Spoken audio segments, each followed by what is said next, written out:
Welcome to a new edition of the Neon Jazz interview series with Boston-based bassist and founder of the band Club d'Alf, Mike Rivard. We talked to him about their latest 2022 CD, You Never Know.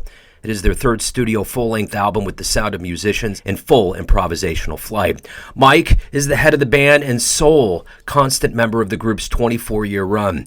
And back in 2015, while tracking spiritual insight in the deep Amazon, he experienced a terrifying pulmonary embolism that changed his life forever. He reflects on this, the band, new music, his life, and the future. Enjoy. Hey, Mike, what's up, man? Not too much. Just sitting here doing some shedding. Cool, man. Well, thanks for taking a minute out for the show. I appreciate it. Yeah, I appreciate your having me on. Thank you very much. I guess as we get into talking about your latest 2022 CD, You Never Know, it's set against the backdrop of a very strange time we've been living through since March of 2020 with COVID and, you know, the start-stop world of live shows. What does this release mean? Well, I mean, for me, it's there's a personal story behind it. Music has its origins in some personal trauma that I went through. For years, I was going to the Amazon jungle for some spiritual work, and my last trip there in 2015, while I was in isolation in the jungle, I didn't know this at the time, but it turned out that I had developed a pulmonary embolism, which is a pretty serious thing to have. That experience kind of propelled me into a pretty dark time. Writing and recording the music for this record was a big part of my healing journey and my therapy. So I've spent most of the time during the pandemic, just finishing the album, working on it, and for me, it's kind of a completion of a journey that's been going on for about 6 years now, and a celebration of the community that the band has created over the course of 24 years. It's a collective. There's been over 100 musicians who have come in and out of the band, and just being, part of this community and playing the music with my friends has been a huge thing for me, for coming through this whole experience and now finally sharing the music with an audience. So it feels pretty good to, finally get it out there. So going through this experience was obviously before COVID happened. Did it give you a much different perspective on going into a pandemic and something as tumultuous as what we've been going through? I wouldn't say it's been an easy experience, but compared to what I went through, with my health, I was very seriously depressed for a long time. Going through that experience has I guess, kind of deepened me and deepened my resolve. Through the pandemic, I've been trying to make myself more available to people around me that I feel have been going through a harder time than I had, because for me it was kind of like I had already been through the darkest part, and now, I wouldn't say it was an easy ride by any stretch of the imagination, but compared to what I went through before, it wasn't on the same level. So what do you hope and the listener gets from this album? What's your hope for them now that they have the chance to listen to it? What do you want them to get? Thing that's always been a big thing for me with the music that the band does is the healing aspect of it. One of the big influences for the band is Ganawa music from North Africa, from Morocco. That for me was hugely important, as far as healing myself, getting through my own personal darkness. And I guess, I would hope that people can, find that in the music and find a place of, healing through, trance music has been a huge influence for us. And that's one of the major aspects of Ganawa music. It's all about trance. It's, like healing trance music. I would hope that people could kind of come away with a sense of going into the dark and coming out with, with something light, coming out with some sense of hope and healing from the journey. So talk to me about the band. How did the band come together? How has it evolved up until today? I was involved. Do you know Mark Sandman, the band Morphine? Ever heard of him? So I was playing in a band called Hypnosonics, a band of Mark's, throughout the late '80s and through the '90s. Mark was really a huge influence in terms of starting the band. a lot of that was due to, I think he just got tired of me, hounding him to book gigs for Hypnosonics, because he was mostly involved with Morphine at that point. So he encouraged me to start the band, and I was playing in a bunch of different bands in Boston. I had a pretty busy freelance career, and I decided to. I was listening to a lot of Bill Laswell's projects at the time. This was like around '97, and the sort of the Crooklyn dub stuff that was happening in New York, and all the Laswell stuff. And I just decided to try to put something together that was there's a club in Cambridge called the Lizard Lounge that's actually been closed for the last couple of years through the pandemic. But my friend Billy Beard was booking the club. I just pitched him the idea of doing a regular night of improvised music with, kind of a house rhythm section, and then I would have different people come in and remix the music. And it was a way to kind of form a band that incorporated all of my favorite musicians who, would never be able to commit to a band full time, but the structure was loose enough that people could just come in and, sit in and play. And the music was composed from the ground up, from the groove. So, I called upon people like John Badesky and Sandman, and kind of took off, and there wasn't really anything like it happening in Boston, so it just kind of went from there. What is it that how do you all come together? I mean, it's obviously it's a communicative, music is a communication vehicle, and it has to work. Why does it work so well for you guys? I think it all comes down to the groove, I mean, the strongest relationship in the band is the rhythm section. I've always been, inspired by the great rhythm sections. Like, one of the touchstones for the band was the sort of stuff that Charles Mingus and Danny Richmond would do, where, they would just create different rhythm universes behind the soloists. My main focus has always been to work with the drummer. Originally it was Eric Kerr, and then for the last 15, 16 years, it's been Dean Johnson. We spend a lot of time working out very specific grooves. There's a Moroccan rhythm called the shabby that we've spent a lot of time working with. I've had the good fortune to work a lot with a great Moroccan musician named Brahim Fribgan, who's been a huge influence in terms of bringing the Moroccan elements into the band.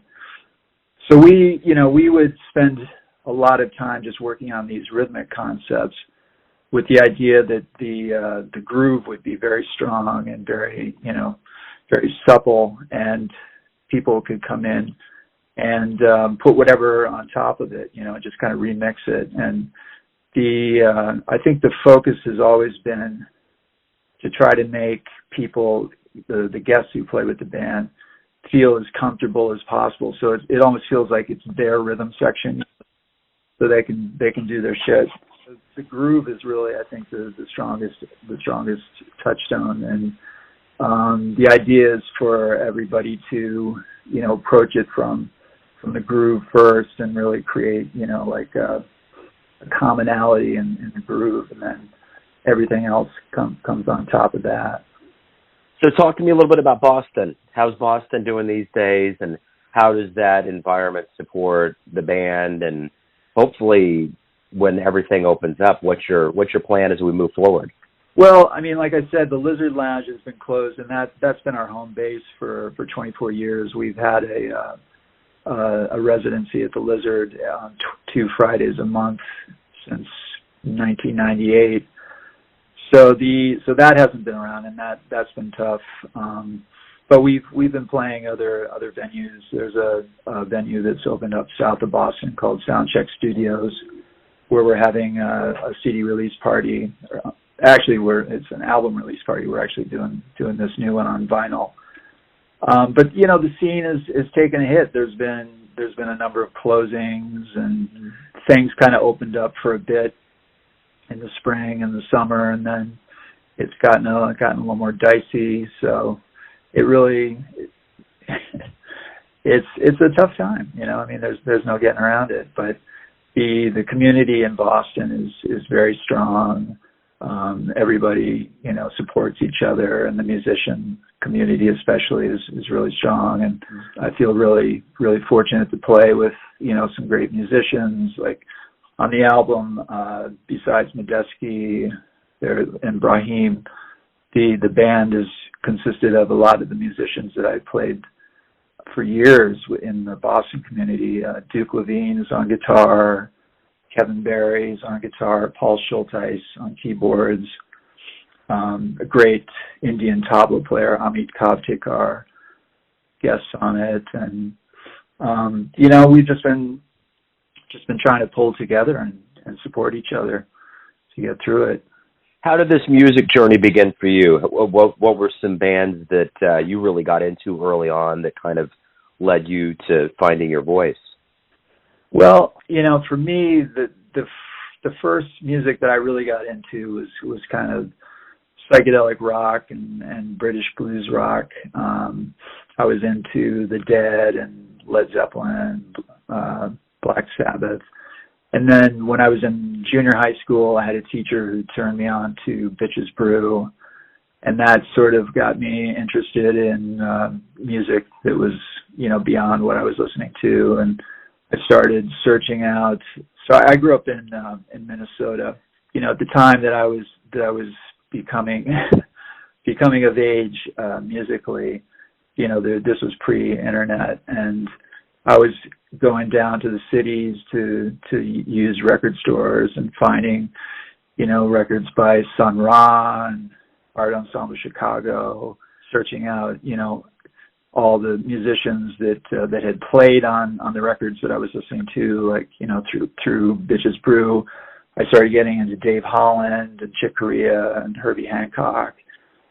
And, it's just kind of one connection leads to another.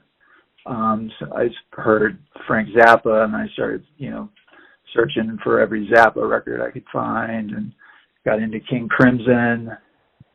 So what we've tried to do on this record, I think, is pay tribute to a lot of the music that was really influential and inspirational for us. Like we cover a Frank Zappa song, and we do a Miles, Joe Zawinul medley, and there's a Moroccan band that Brahim turned me on to called Nasli Wan. They're sort of known as the Moroccan Beatles, and we pay tribute to them. When I was in Morocco in 2009, I had an opportunity to travel with an entourage from Somerville, Massachusetts. Somerville, where I was living at the time, has a sister city partnership with a small town in Morocco called Tiznit, and I went with a delegation to inaugurate the sister city partnership. And while I was there, I got to meet and hang out with Mahmoud Guinia, who's one of the great Ganao musicians. And while I was with him, he taught me a song, and we do our rendition of the song on the album. So, all this music is kind of,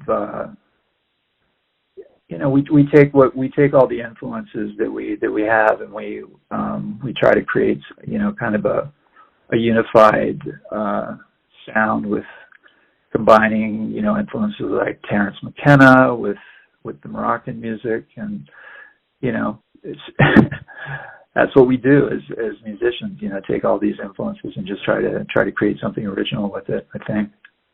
What do you like the best about being a professional musician? What do you look forward to the most each day that you get to create this music? Oh, it's definitely the personal connections with the players.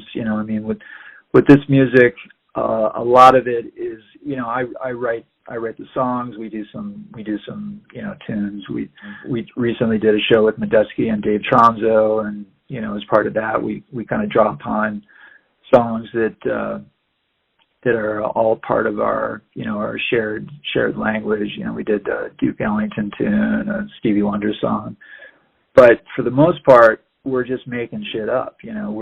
We're tapping into the moment and the relationships that we built up over the years, and how each person is feeling that day and that moment, and calling upon the spirits. We're just trying to tap into the unseen world and create something beautiful out of it, that we can share with the audience, tapping into the energy of everybody that's in the room at the same time. So it doesn't always work, but when it does, it's some very sublime moments, and I think that's what we chase after, is that kind of music of dreams that harkens back to that place that we all were before we were born and after we die, that kind of sense of the eternal realm. So my final question to you is this: everyone has a perception of you, your family, your friends, your fans, but ultimately you live your life. You have a perception of you. Who do you think you are? Who do I think I am? That's a question I've been asking myself a lot, especially through the pandemic. What is eternal? What remains? I think I'm someone that really tries to bring forces together in a way that creates something powerful and beautiful through music. I think one of my strong points has been as a person who kind of brings people together, and I'm a bass player. I'm not really concerned about showcasing myself. I've always been attracted to the aspect of the bass as a support, as a foundation, and I just really love supporting and bringing about relationships that create this powerful sense of creation, and just stepping back and allowing the moment to happen. I think bassists make good band leaders because we think about the whole picture. We think about the creating space for all the other instruments and the other sounds to come together. And I think if any talent that I have, it's in creating an environment or a template for whatever to happen. For people to feel free to express themselves in the highest level that they can. I mean, that's my goal at any rate. That's a great answer. Great way to wrap everything up. Mike, thanks for taking a minute out for Neon Jazz. Good luck with the album and the return to the stage as we move forward this year. Yeah, thanks. Thanks for the opportunity, and hope to see you out there somewhere. Thanks for listening and tuning in to another Neon Jazz interview, where we give you a bit of insight into the finest players in Boston, Kansas City, and spots all over the world, giving fans all that jazz. Thanks to Mike for his time, music, and story. If you want to hear more interviews, go to Famous Interviews with Joe Domino in the iTunes Store. Visit neonjazz at youtube.com, and for everything Neon Jazz all the time, go to the neonjazz.blogspot.com. Until next time, enjoy the jazz, my friends.